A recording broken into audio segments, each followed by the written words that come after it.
Dobar dan svim čitateljima i gledateljima magazina JAS.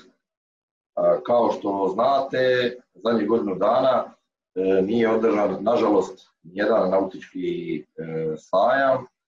Najviše mislim na sajam u Cannesu i sajam u Düsseldorfu. Tako da nismo bili u mogućnosti kao Princes JAS prezentirati nove modele potencijalno zainteresiranim kupcima.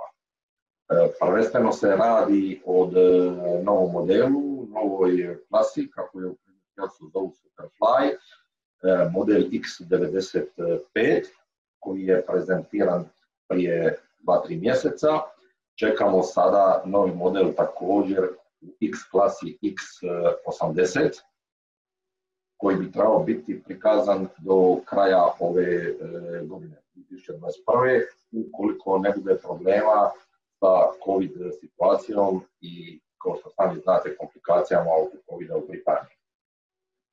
Želim napomenuti da još imamo nekoliko zanimljivih modela, kao što su Fly 45, koji još nije stigao u Jadran, i naši klasični modeli za koje su kupci, ajmo reći, najviše zainteresirani, a tu se prvenstveno radi o modelu Fly 55, Fly 62 i S-klasa S66 i S78.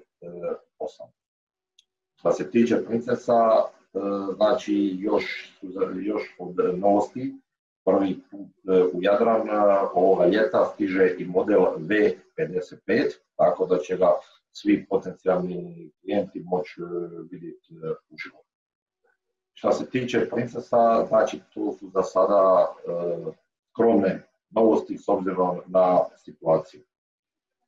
A kao što znate možda, predstavnici smo i za talijanski brend gumenjaka Saks.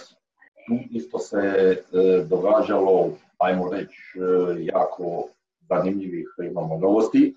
Izbačena je, znači, prošle godine serija Rebel, koja se sastoji, znači, od 3 modela, Rebel 40, Rebel 47 i ove godine prije mjesec dana izbačen Rebel 55.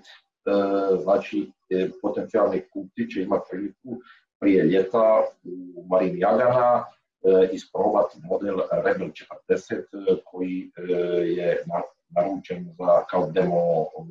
Što se tiče Saksa, za isporuku odmah također još imamo modele S700, S800, S900. Eto, toliko u ovim nepredvidivim vremenima. Pozdrav svima čitateljima i gledateljima JAS magazina.